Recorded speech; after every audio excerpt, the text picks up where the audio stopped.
We start, just as with traditional methods, by sieving the soils, and we use a small fine mesh sieve on the bottom and a coarser mesh sieve on the top.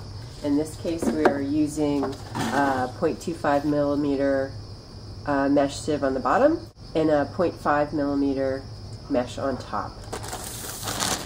Or a 1 millimeter sieve on top. And so we start with our sample and pour that into the sieve. And it's a wet sieve process.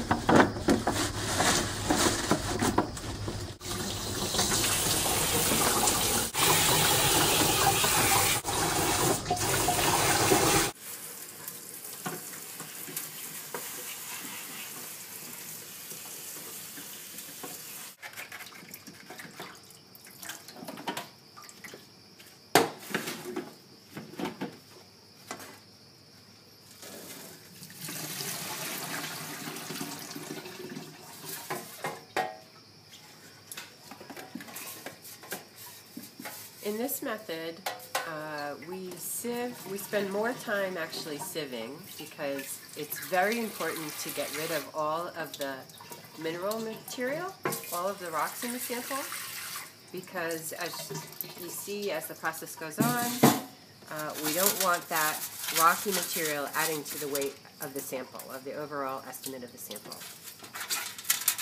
So we discard the rocks from the initial step, making sure to include all the root material.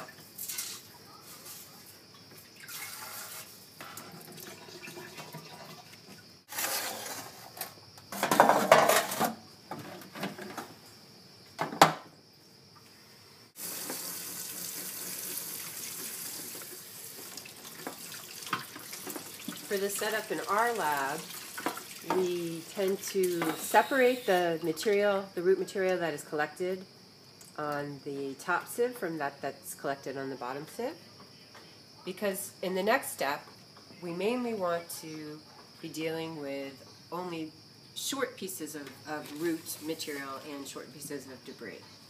So we like to try and remove the longer pieces. And then we follow the same procedure for the finer mesh sieve, separating the roots and other organic material from the rock and mineral soil.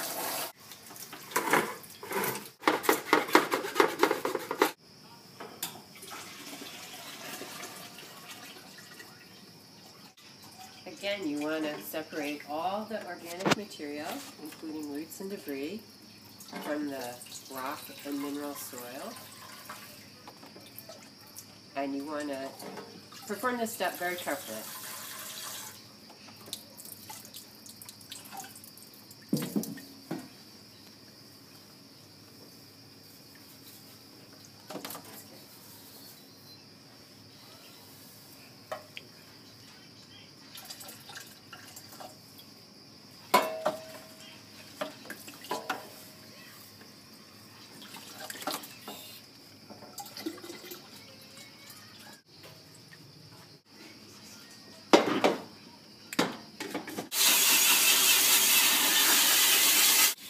Lastly, we transfer the root and organic material to a very fine mesh sieve, only for the purpose of easily transferring it to a small tin in the lab, or to the beaker.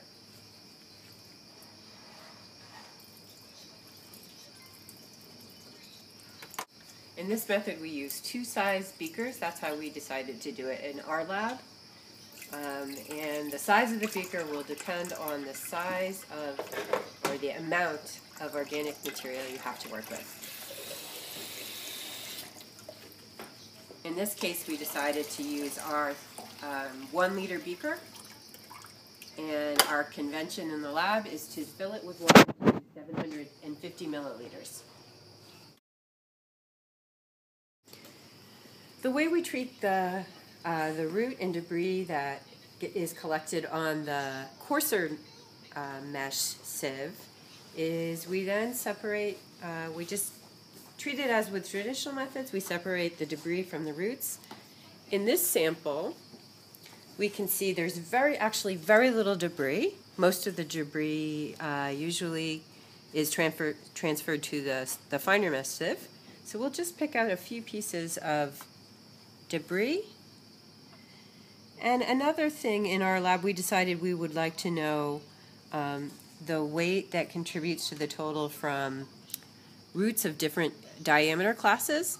So we separated into we separate out the larger diameter pieces, such as this piece here, and we put that in an individual tin.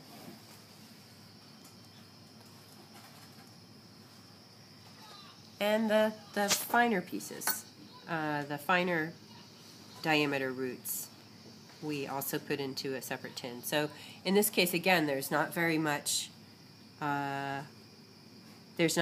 large diameter classes of roots. So we'll just pick those pieces out individually. Then we'll opt to pick out the debris, as there's very little in this sample.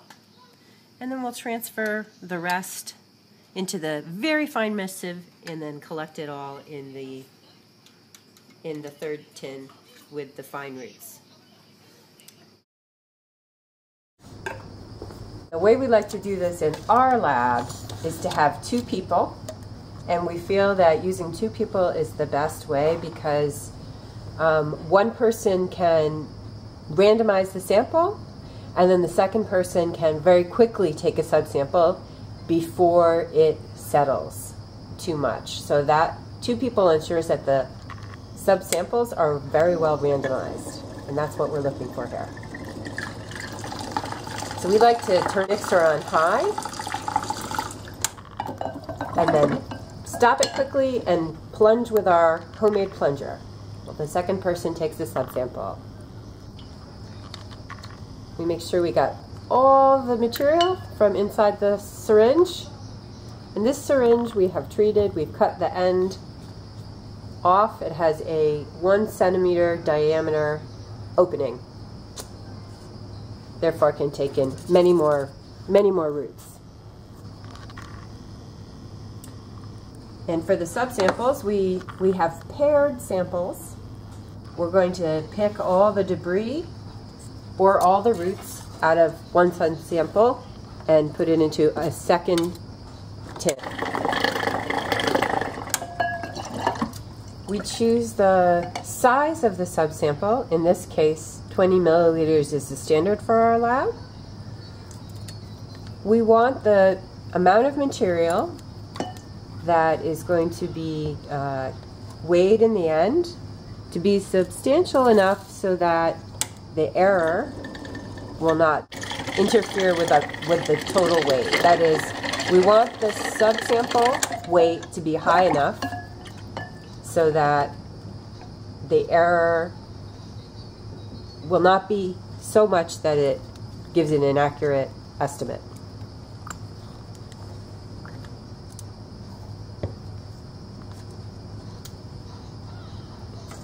And according to the methods outlined in the paper, we determined that a subsample number of 10 was sufficient to give an accurate estimate of the total percentage root and percentage debris in the total sample.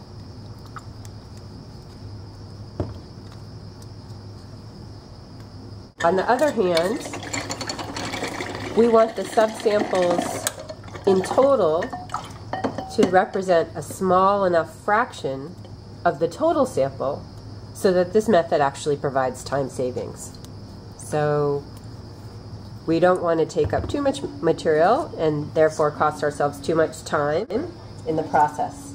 Tools that we use in the lab, just very crude tools. We made what we call a plunger out of a disc that we cut that is just a little bit smaller than the diameter of the beaker, and that's what we use.